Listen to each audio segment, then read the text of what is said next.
So hopefully everyone enjoyed their Thanksgiving, you got to spend time with loved ones, and you generally enjoyed your day.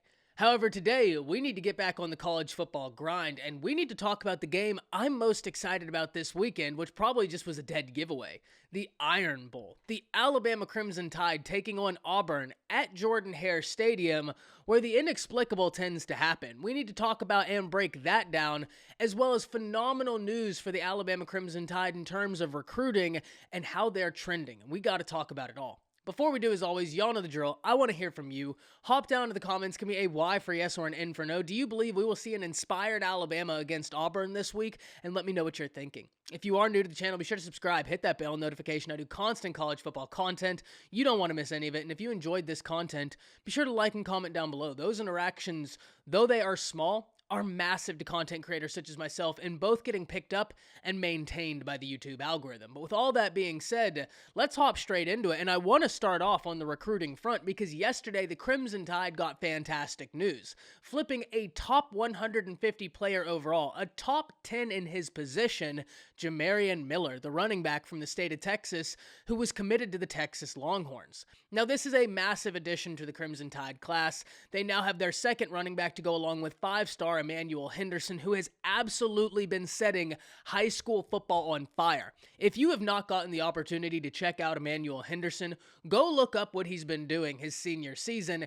It's a little bit insane how productive that young man has been, and I know Crimson Tide fans everywhere cannot wait for him to get on campus. But now, let's finally move on to talk about some Iron Bowl, because this is a game all Alabama fans look forward to all year long.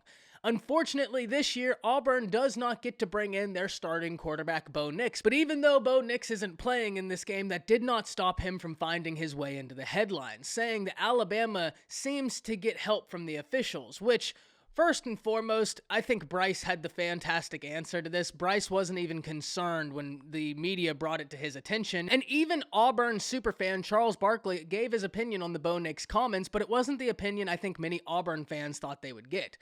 Because Charles Barkley was not impressed with what Bo Nix said. He said it's very easy to talk trash when you have no bearing in the game and you don't have to go answer for what you said. You get to sit on the sidelines. But I digress off of that. Let's actually get into the schematics of what we will be presented.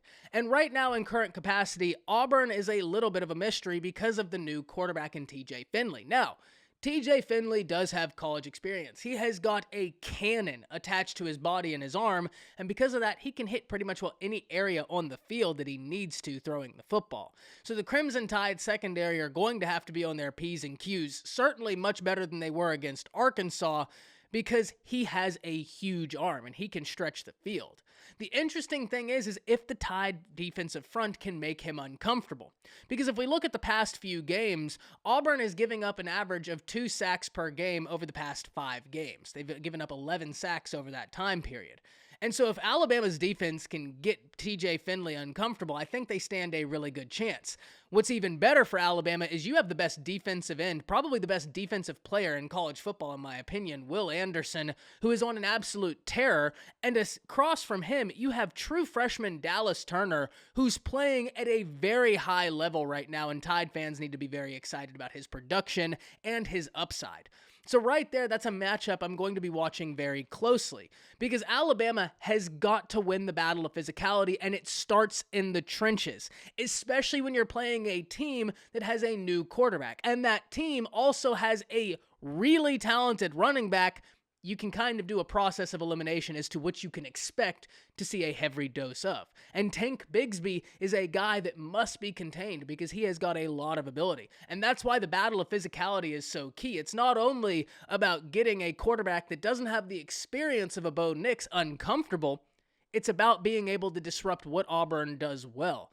It's about being able to get them off their rhythm, and if that can happen, Alabama's defense can show out. But I think this is going to be a big week for the Tide defense, especially after what happened last week, namely in the secondary. And because of that, I think all Alabama fans are very interested to see how Alabama's defense responds after the showing in Arkansas, where surprisingly, the Tide had success mitigating Arkansas's run, which was my key to victory for Alabama's defense. I thought if they could mitigate the run, they'd have a much easier time mitigating the pass, and that was absolutely not the case because Arkansas was able to throw the ball It's just they didn't have the ability to run the ball with the consistency they would like. So hopefully this week, Alabama can continue mitigating the run in the capacity they have done, but also be much more effective against the pass, which makes me wonder if some of the changes we saw during the stretch of the Arkansas game are going to be changes we see when we open up this game. On the flip side, Auburn's defense against Alabama's offense. And once again, the battle of physicality does not just relegate itself for Alabama's defense. The offensive line must win the battle of physicality. And that battle of physicality is so key because it doesn't just relegate itself to helping Bryce Young, but also opening up opportunities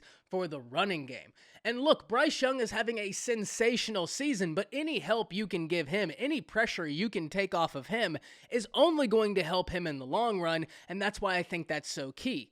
But not only taking pressure off Bryce Young, we need to look at what Auburn does on defense. And if we go to the South Carolina game, they were blitzing at will. They were not afraid to try and get after the quarterback. And because of that, when we look at Alabama and how they've sometimes struggled protecting Bryce against blitzes, I think that the running backs are going to be incredibly key. Because even if Alabama's offensive line is not able to generate the consistent protection they would like, if you're able to give Bryce easy option routes that he can get the ball to quickly, such as a running back just out the backfield, it can take advantage of Auburn's aggression. And that's exactly what we saw South Carolina do when they started mounting their comeback against Auburn. So that's going to be key. Another area is Bryce's mobility. Bryce has been an absolute wizard navigating the pocket and finding the open receiver, but as time has gone on, he's shown what he can do with his legs, and he is a dangerous threat running the football. He is incredibly elusive, makes guys miss at will, and so that's something we need to watch.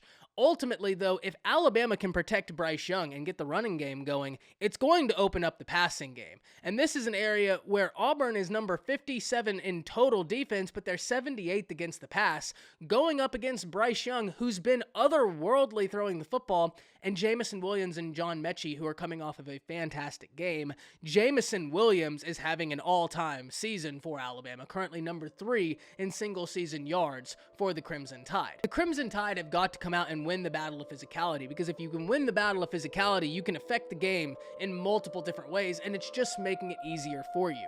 But this ultimately is one of the games I've been looking forward to all year long. It's crazy that we are already at this portion, but because of all that, I'm very interested in hearing from y'all. Hop down to the comments, let me know what you're thinking about this game. What are you interested in, and what are your keys to victory? That's it. See ya.